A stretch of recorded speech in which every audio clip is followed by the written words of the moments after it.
Do you know your constitutional rights? Our founding fathers died to give every American citizen freedom of speech, due process, freedom of assembly, and the freedom to pursue life, liberty, and happiness. Rise, stand tall, be bold, and be grateful for your American heritage. This is the land of the free and the home of the brave, where everything is possible.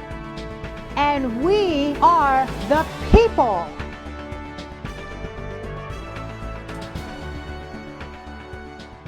Welcome to We the People, or what's left of us. I would like to debunk the myth that Republicans are racist. My guest and I are both people of color with conservative values. Some conservatives are reluctant to talk about race, and I believe that's exactly what we need to do in order to bridge the gap of misunderstanding and bring healing to our land. America is a multi-ethnic country, and racism against white people is not the answer. He's a Black voice for Trump. He's a young, successful Black man living in America, trying to survive left radicalism and the Black Lives Matter Marxism. He spent countless hours daily during the Trump campaigning period to get President Donald J. Trump reelected. He's a political activist, a real estate investor, and brings an educational background in criminal justice. And he is with me in the studio today. Gino Harris is going to enlighten us on his thoughts on what's going on in the country today. The demonic left-wing mob media tells young Black men that the police hate them, and if they are going to get pulled over, they should run for their life. This then ends in tragedy and death, as witnessed by George Floyd and others. The steps go something like this: get pulled over, resist an arrest, or start a knife fight with the police, play the race card, and finally, blame Trump. Gino has an educational background in criminal justice, and I would love to hear from him on this topic of resisting an arrest and the criminal behavior of Black Lives Matter and so much more. Welcome back, Gino. Hey, Geeta, thank you for having me. I appreciate it. Well, how's life under the new admin? I guess besides the high prices on everything, including lumber, I mean, I guess it's ridiculous, but I mean, what can we do? But keep fighting. Mm-hmm. Okay, well, I'm going to get right into the questions here. So, I have a little narrative for you. Let's talk about the history and the current state of the left-wing mob media in this country. So, for example, the New York Times and the Washington Post provide most of the substance and the foundation for CNN, NBC, and ABC. These news networks themselves have very few investigative reporters. So they basically have this, and then they have celebrity spokespeople who are primarily left. Now, that's a powerful circulation, and that provides for the backbone of our country. So I want to ask you a question. Jeff Bezos bought the Washington Post in 2013 for $250 million. How do you think the landscape of our media would be different in terms of truth if a right-winged billionaire bought the Washington Post instead? That's a great question. I think that me personally, I think no wing, left nor right, should own a media outlet. I think there should be no bias in the media. But if, for the sake of the question, if a right wing took it, I think it would actually start telling the truth. I mean, no, I may be a little biased. But yeah, I think that at least the right wing would at least probably put out the entire statement, as opposed to the left wing, which takes snippets and things and dilute facts to fit their story. As you see, a lot of them are going back and backpedaling off of their initial release of the news on certain situations. They got to go back and correct themselves because they didn't put it out accurately. So I think, yes, if a right-wing billionaire actually was more active and bought a media outlet, I think it would actually do us more of a justice as opposed to the media being heavily dominated by the left. Amen, amen. Now, that just reminds me of something, you know, when I was growing up, and that wasn't that long ago, but left-wing media newspapers would use a separate cursor, conspicuously dividing the section on facts, like, for example, what happened, a date, a time, Mhm. with opinions. And now it's basically coalesced into a one-piece narrative, which is basically dangerous to uneducated viewers, especially immigrants and victim groups that the left has created. So they want African Americans to relive their historical oppression by white people. And then this perpetuates fear and increases the victimhood status of Black people living in America, which then prevents them from living their American dream. Now, you're a Black man who has not let the Democratic Party do this to you. So, what Mhm. advice do you have for other Black people, and how can you help them escape the slave mentality that the Democratic Party continues to try to impose on them? In my opinion, I think my advice to them would be never give up, never let anyone define you and put you in a box. America is a land of opportunity, and with capitalism, you can literally number your stars, and can't nobody stop you. I mean, for myself, you know, I come from a single mother home, very low income, and me and my brothers, we strive to succeed no matter what obstacle and hurdle. And you know, we got to where we want, and we're still not satisfied because there's a lot more success out here within reach from this country, and I won't stop until I have it all. I mean, I got to change not only for my life directly, but also for my children and their children. I'm trying to set the standard for the future generations of my direct lineage. That's So never let no one define you or put you in a box. okay. And that's what they're doing today. I mean, Yes, they are. okay, I'm going to say a quote from Candace Owens. Let me see here. The reason that we're seeing so many people flee the left, I like to call them liberal refugees like myself, is because they do not allow you to think freely. If you agree with them 95% and disagree 5%, you are essentially excommunicated. You're not allowed to be liberal anymore, and you're not allowed to be Democrat anymore. Do you agree with her? Yes, I do. I agree with Candace Owens in that sentiment. I feel that, you know, we can agree, like literally, you can have a conversation and like she said, 5% disagreement, it's over. I think that the left, they try to get people into a tribal mentality. So it's like, it's either you're for us completely or you're not with us at all, because they need, how do you say, robotic thinking people to just follow. They don't really want leaders unless you're being vocally and leading others to the same narrative. And I can't, I mean, that's un-American. And honestly, for my community, the Black community, it doesn't make sense for us to be like that, because we've always been a resilient people, and we've never really liked being told, you know, to believe in one thing and one thing only. So it's kind of, you know, crazy how we actually allowed ourselves to be put in this predicament. Wow. And, you know, I just want to feedback off your comment a little bit because I go to an all Black church, more or less. It's predominantly African American. And there is such great talent in the Black Yeah. community. And, you know, I often said this, if I need someone to pray over me, you know how we say in Christianity, lay hands on him and he'll be healed and Yes, ma'am. pray. I want a Black person praying for me. So, you know, and God led me to that church, and it was the right decision, you know, for the time in my life, and I'm still there. So what I'm saying to you is I'm deeply saddened by how the Yeah. Democratic Party has paralyzed the potential and stifled the growth of such an otherwise flourishing community in the United States. What can we do about this? Well, what we got to do is, like I said, we got to come together collectively. And as the Black community, we have to realize, and I think a lot are starting to wake up, that the Democrats they don't do what they promise.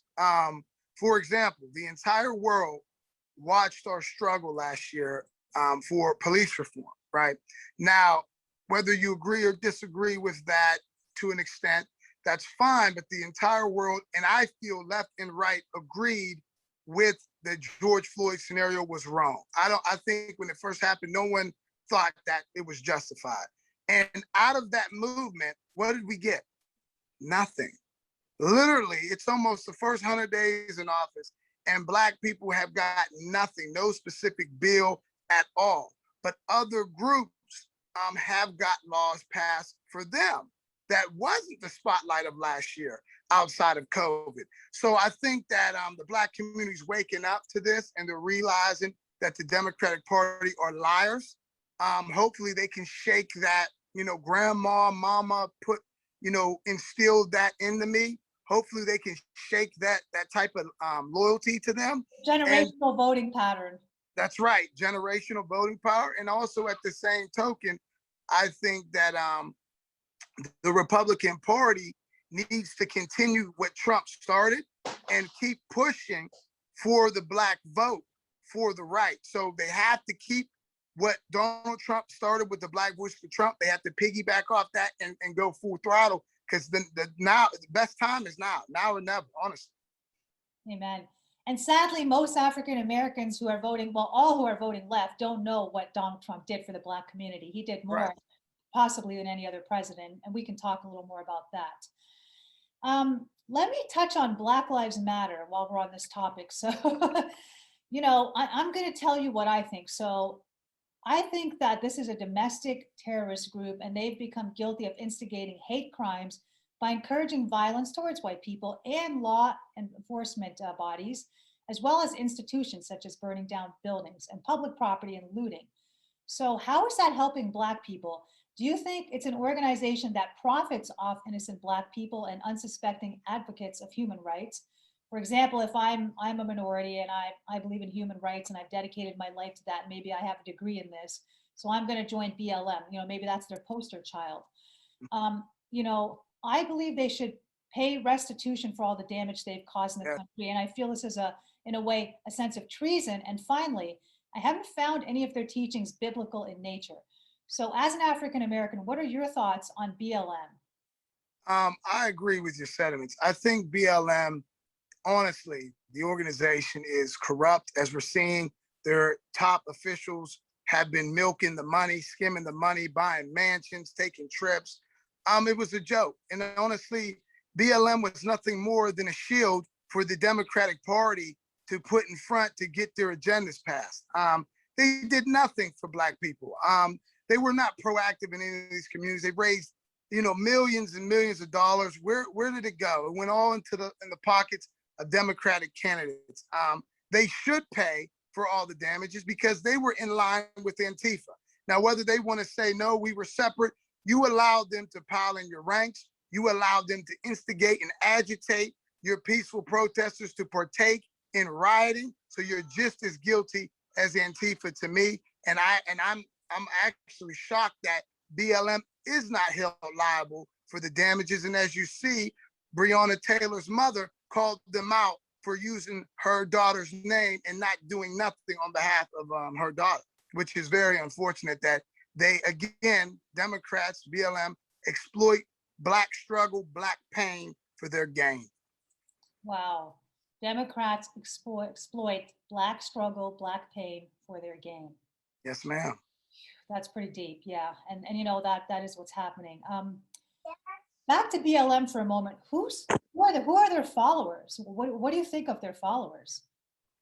See, I think their followers are misled. So I think you have 90% of them actually want to do good. They want to make a difference. But because the leadership is tainted, they're being led off a cliff, okay, in a sense like a stampede syndrome. So I would say the followers in the movement aren't bad people. I think that they just want to partake in something. They want to do something. They want action to do something.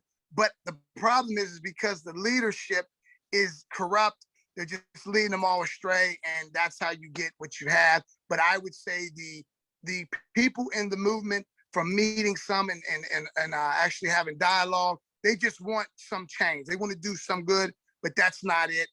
Rioting's not it. Looting's not it. Especially when you're looting and burning down Black businesses. It's honestly, it makes no sense. Well, it's misguided energy. So if you Yeah. have that much energy, you got to put it to the right cause, right? So and unfortunately, they're followers, not leaders. And I understand not everybody can be a leader, but at some point you have to wake up and do your own research.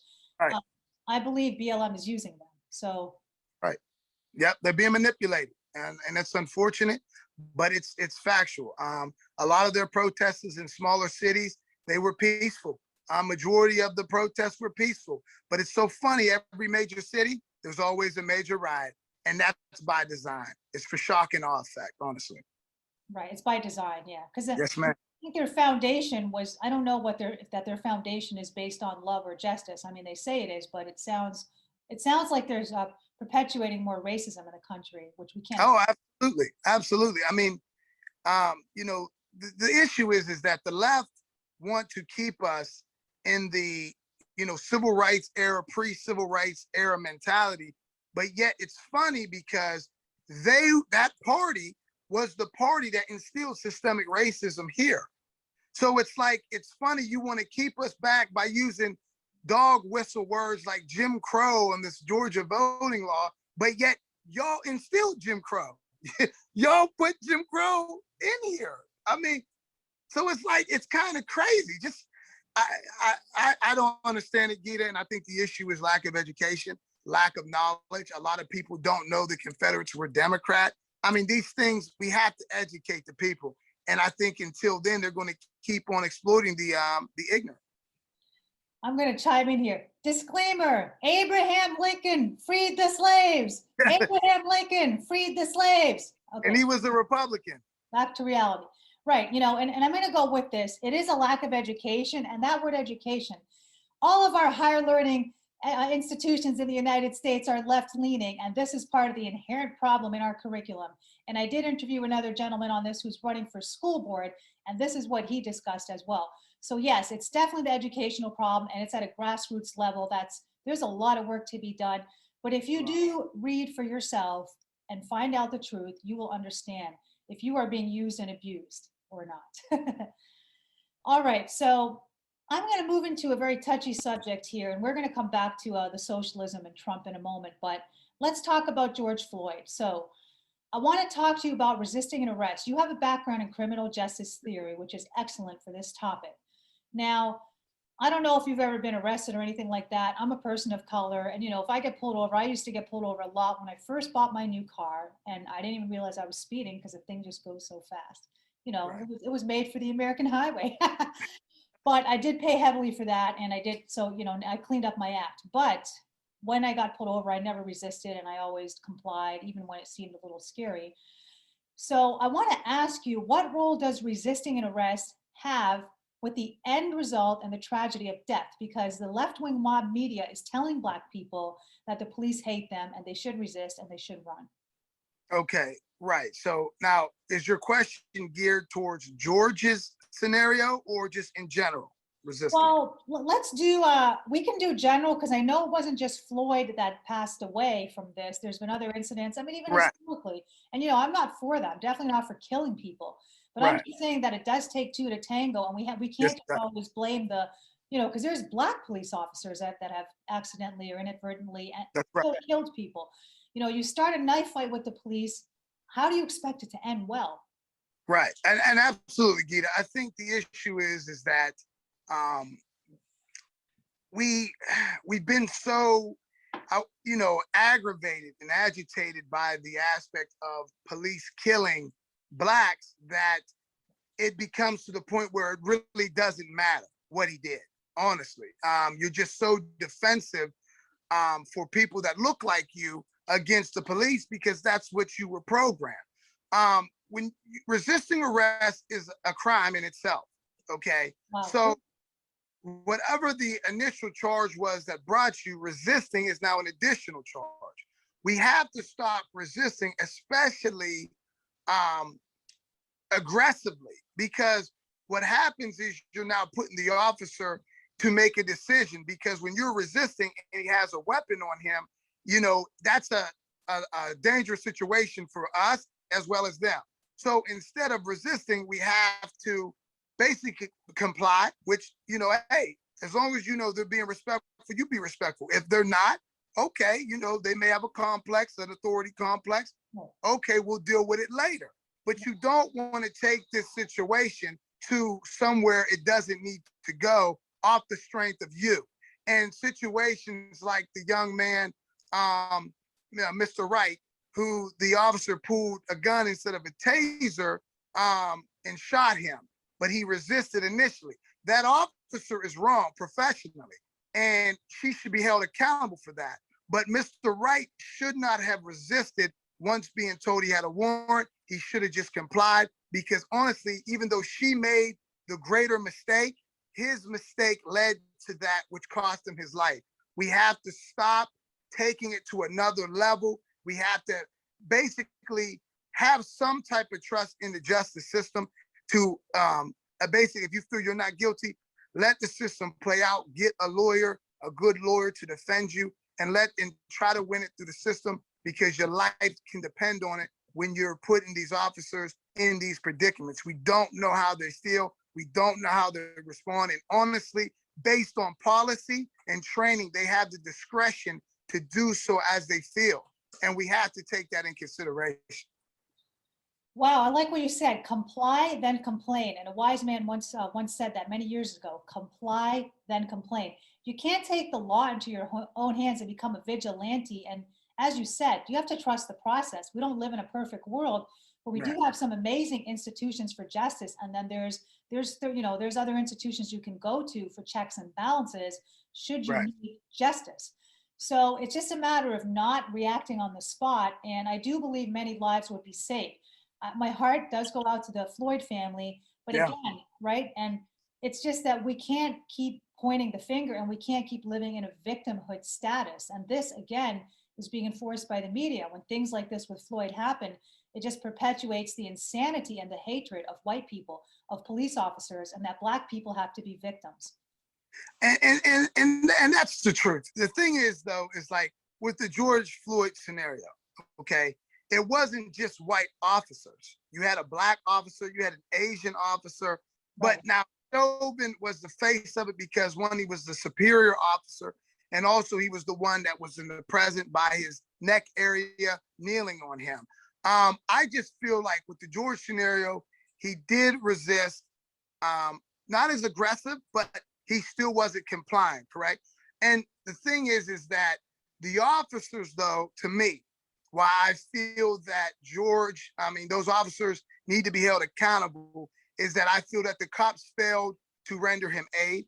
I think, because he kept saying, I can't breathe in the car, standing up. When they laid him down, he kept saying that. So I think they thought that he was crying wolf. And I think that, that ultimately the failure to render him aid was what led to the demise. I think if they would have acted on that and gave him that, I think that he'd still be alive today, especially when they noticed he seemed high and disoriented. Right away, it should have been this man could be overdosing, and they didn't pay that mind. So I think that, the cops failed George, but also George not complying.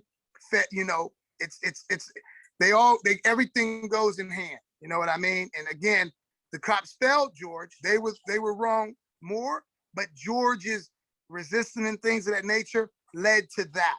And if he wouldn't have did that, they wouldn't have did this. It's a sad situation. It's honestly sad, but I'm glad, though, that we did get Mr. Chauvin, and I hope he will be held accountable for that, as he should be. Yeah, and that's a good point too, because I think it's a very hard job. I would not want to be a police officer in today's world, and you could easily misread the cues from a criminal or a person you're apprehending. Yeah. Maybe they have a gun in their back pocket, maybe they're going to turn around and stab you or give you a black eye. So, I mean, you got to, I don't want to use the word aggression, but you kind of do have to protect yourself, because you're protecting the public as a police officer. And I certainly wouldn't want there to be no police or to defund them.